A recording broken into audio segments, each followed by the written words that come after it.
To Family, Friends, and Fridays. As most of you know, last week we did part one of the Hope Chest. This is the Hope Chest that came from my grandmother, and she started collecting things in the 1940s, probably 1930s, but we'll go with 1940s. And each segment has been a little different. This one is going to be the history of JFK. This magazine, this Life magazine, was, this is December 6th, 1963, and get a load of this, 25 cents. Isn't this like $5 now? So I thought this was really cool, and I do like they call it the Camelot era. So today we're diving in to a very poignant piece of history from my grandmother's Hope Chest. I discovered a couple of vintage Life magazines, which are right here. And the first magazine is from November 29th, 1963, and it's featuring President John F. Kennedy on the cover. It looks like he's posed. Maybe this isn't one of the portrait pictures. And then the second one is, like I said a minute ago, December 6th, 1963. It shows his wife, Jacqueline Kennedy, and their two children, John and Caroline. These magazines are more than just pages for me. They are actually a window into the time that shaped the world profoundly. JFK was always a symbol of hope and progress for many, many, many people. And his tragic assassination on November 22nd, 1963, just, 2 weeks this was taken. It sent shockwaves across the globe. It plunged nations into mourning. The world just stood completely still. People just were grappling with the loss of a leader who had inspired them with his vision for a better future. So it was about an era where people were really afraid of, I think it was called the Red Scare. I probably should have looked that up. They were really afraid of communism, and he talked about going to the moon. He had all these wonderful, brilliant ideas. So start over here. The November 29th issue captures the immediate aftermath of this seismic event, preserving Kennedy's image as the charismatic leader who had just been taken from the world. I mean, could you imagine the people out in Dallas just standing on the street, excited, clapping, taking pictures, and then bam, 1 second later, you're gone. The December 6th issue reflects the deep sorrow and the resilience of his family, the poignant reminder of the personal and collective grief experienced by the whole world, worldwide. In these magazines, we see the contrast between the optimism that defined JFK's presidency and the profound sadness that followed his assassination. They are truly treasures. These are relics of time. It's kind of, I think what a lot of people would compare this with is maybe 9/11. It's not exactly an apples to apples comparison, but it was unimaginable tragedy, unimaginable grief, profound, extreme sadness and shock. And what we found after 9/11 is the world really came together. Americans really came together, and we found strength to help one another to move on. And for a lot of people, that in the 60s, that's what this person stood for. When this happened, it was the profound sadness, the unimaginable tragedy. So for those of you who weren't alive in the 60s, or maybe you were and maybe you're just a toddler, that's kind of my best analogy is using I hope you enjoy the glimpse into the past through these Vintage Life magazines, we do have other stories coming up from the Hope Chest. So what I want to go through is this one right here, what I really, really liked. First of all, look at the ads. Are these like 1964 Plymouth? The new Webster's Dictionary. You know, what to give your family for Christmas. I love it. And the TV. Console TV, I guess. Color. I just think that's cool. But in this editorial, I really, really like this. There's a part in this editorial that reads, next to the incredulous shock and sorrow, perhaps the commonest emotion after President Kennedy's assassination was fury. It was the kind of helpless fury rational people feel at an irrational act. And we've had so many incidences of irrational acts. I'm not going to go through the dates. I'm not going to go through them because I think they're pretty self-explanatory. But, you know, I wasn't born when he was killed, but the stories that I've heard, the things that I've read make me wonder about what could have been. The what could have been, you know, how his legacy might have shaped our world today. And going through these Life magazines and some of the newspapers from the event has been just very informative, very interesting. So one of the things I want to kind of talk about, and maybe no one knows this about JFK, John F. Kennedy was the youngest elected president at 43 years old, bringing a youthful energy and fresh perspective to the White House. I mean, how amazing is that? He was a strong advocate for space exploration. His famous speech in 1961 set the ambitious goal of landing a man on the moon by the end of the decade, which was achieved in 1969. And then you have the Cuban Missile Crisis in 1962. He successfully navigated the Cuban Missile Crisis, which was a very tense 13-day standoff with the Soviet Union that brought the world to the brink of nuclear war. JFK supported civil rights movement. He advocated for racial equality and introduced comprehensive civil rights legislation, that's a hard word to say, which laid the groundwork for future reforms. He established the Peace Corps in 1961, encouraging young Americans to volunteer in developing countries, promoting peace and fostering cultural exchange.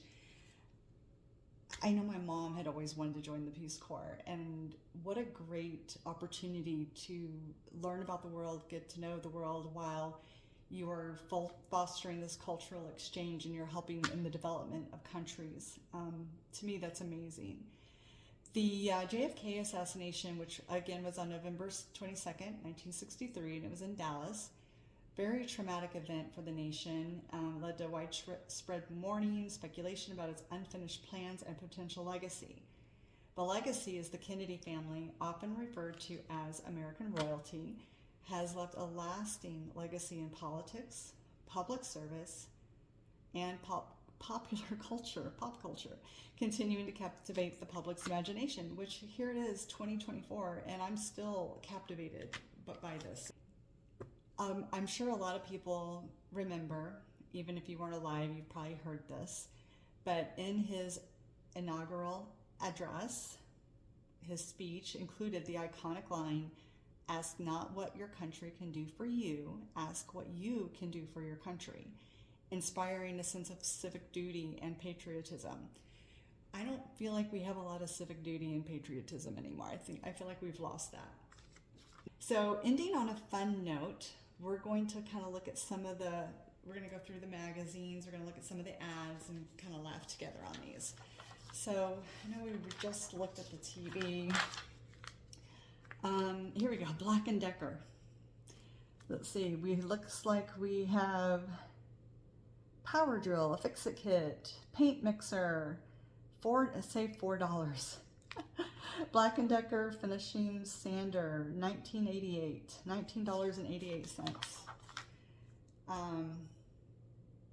Department store. Some of these, I love this. The Cadillac.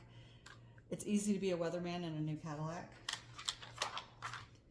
Smoking, that was back when smoking was cool, when, it was approved that there was nothing wrong with smoking, and look at us now.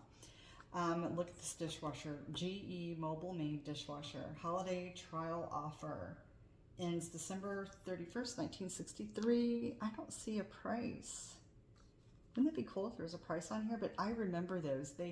My great-grandparents had theirs off to the side, and we would roll it out, hook it up to the faucet, and that's how we'd wash our dishes. So I thought that was always so cool. More GE. GE was really popular, really popular. I remember even as a little kid, it was very popular. Of course, here's the assassination of President Kennedy photos. This right here gives a sequence of the attack, of the shooting. Pretty amazing, pretty amazing. I read Jacqueline Kennedy's biography. It was not an autobiography, but when you see her crawling on the back of the car, she said, here it is, she wasn't trying to get away, she was trying to get help.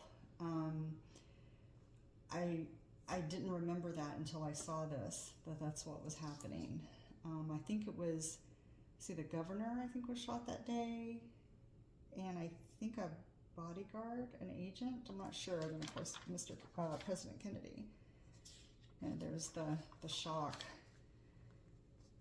And then our new president, he was the vice president, being sworn in. Lady Bird Johnson, President Johnson now. It's a stoic moment. This is the same suit that Jacqueline had in the car when her husband was shot. She did not want to change her clothes. She kept everything intact, the blood and everything on her clothing, because she was quoted as to say, "I want America to see what they did to my husband." So yeah, you can see the blood right there. So traveling back to DC. Very sad, very sad.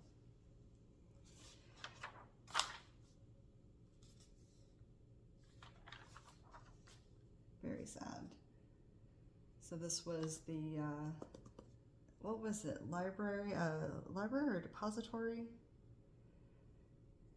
Campbell soup, okay. This is really cute. And then here is the alleged assassin. Jack Ruby was a famous bar owner. I think he might have been a strip club owner or a bar owner. I'm not sure if it was one and the same.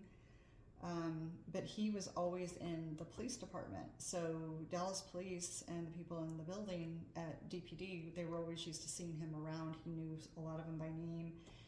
And so when, you couldn't just go in and out because of who this man was. You couldn't just go in and out, but he was able to get in, and they think it's just because everyone knew him. And he went up and he shot Lee Harvey Oswald. Which, amazing enough, I did not know that he was a Marine. I did not know that he was highly intelligent, although you wouldn't know it because allegedly he would just get so bored. He's like, I already know this, so he wouldn't do any of the work. But people who met with him and worked with him had indicated that he was extremely smart. This was Lee Harvey Oswald's wife. That he met in Russia while he lived. I can't remember where he lived. Oh man, I wish I could remember. Anyway, they had 2 kids together, and the daughter was, I believe, the youngest one.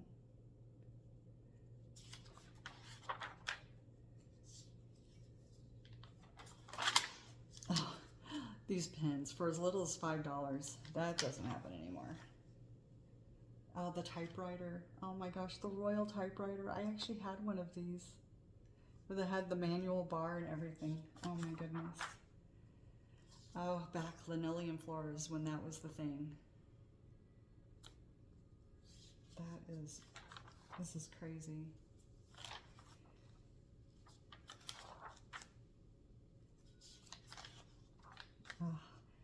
The Gift That Keeps on Giving from RCA Victor. Oh, I used to love Tinkerbell. Britain's Anthony Newley delights the U.S. I don't know who that is. I'll have to go back and read that because I have no idea who that is. Here's a Cutlass Oldsmobile.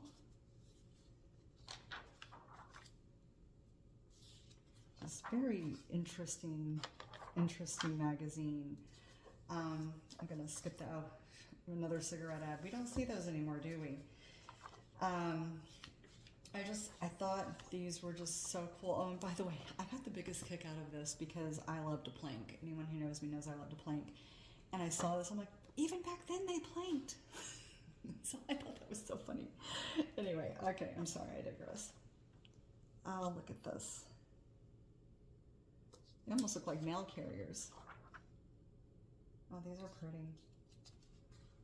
Maytag. I wonder when the dryer came out. I'll have to look at that. Studebaker. Now, I used to go to a club in Houston called Studebaker's. Oh, I love that club. It was back in the 80s. So much fun. Sears. Are there any Sears stores anymore? Oh, Lucky Strike. That's still around.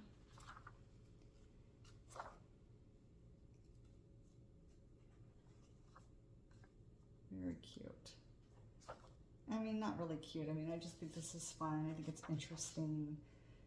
The ads, what they're advertising, the prices of things. Would rather fight than switch. She has a black eye. I'm not sure I really like that one.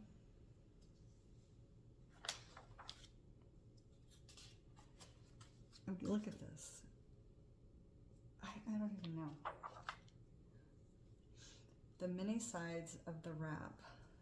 What is this, a dress? Bathrobe lined in mink. Well, that's pretty risque for 1960. What year is this again? 1960 something.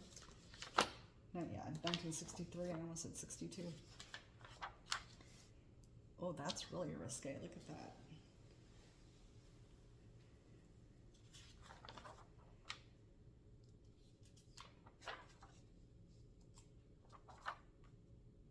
A surgeon's dream room. U.S. hospital builds new operating center. I wonder, I would like to see the difference between an OR back then versus what we have now. I don't think I've ever seen an OR that had the viewing windows. Oh, see, here it is. Here's the washing machine that you put the hose onto the faucet and then you could run your dishwasher.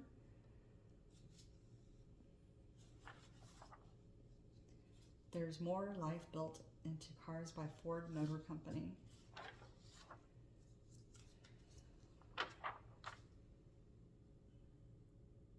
Oh, look at that. Honda. I guess very similar to Vespa. I didn't even know they made those. Oh, the things I'm learning today. Oh, those look risque. I don't know. Did they do things like that in 1963? I remember reading about this. A tender sign of bouquet under the shadow of the Berlin Wall tell of devotion mankind had for JFK. JFK, ich bin ein Berliner. A sorrow rings a world. There's not any more of that because this is all in Berlin, Great Britain. Yeah, you can see how this is in Paris. They're mourning. Charles de Gaulle's wife.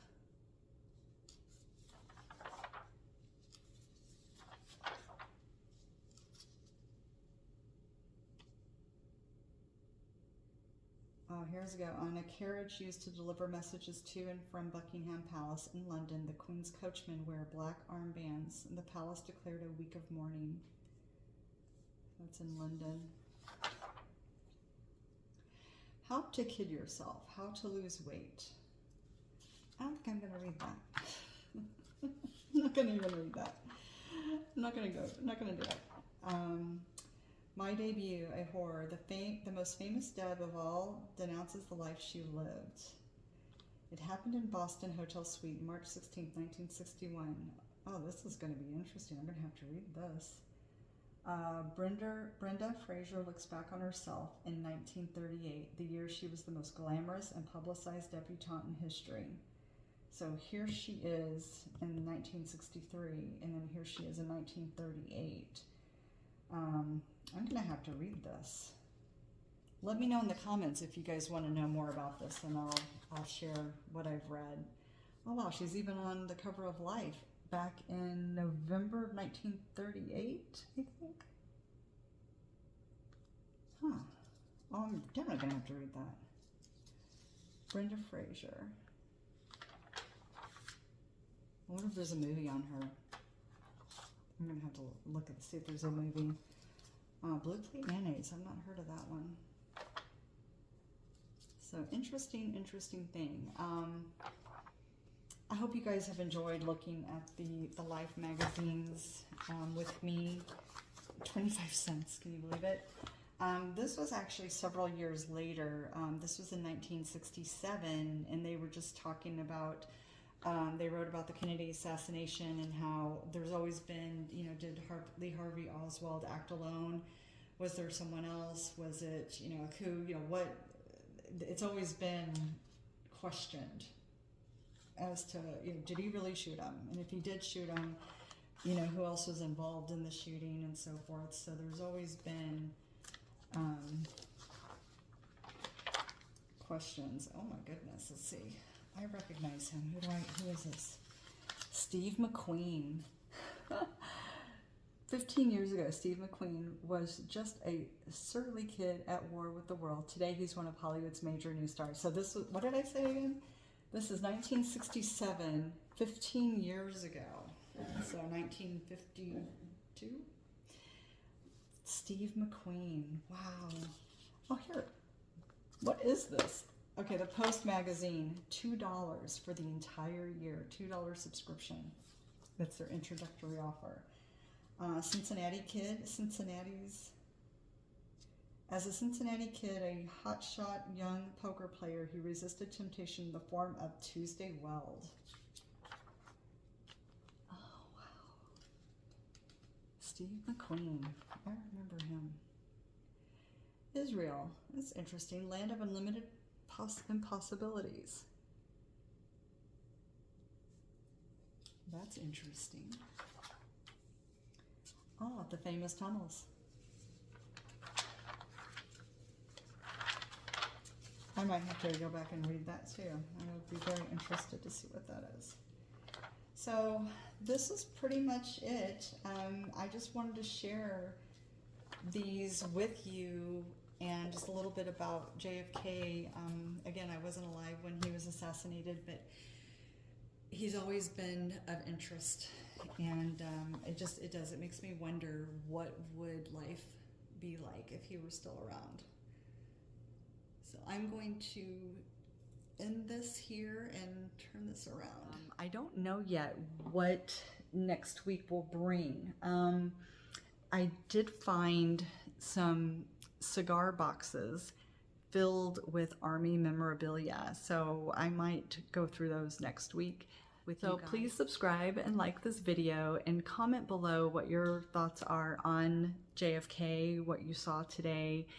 Comment on some of these ads. These ads are crazy. So let me know what you thought what you thought about the video in the comments. And I hope you guys have a great weekend. Bye.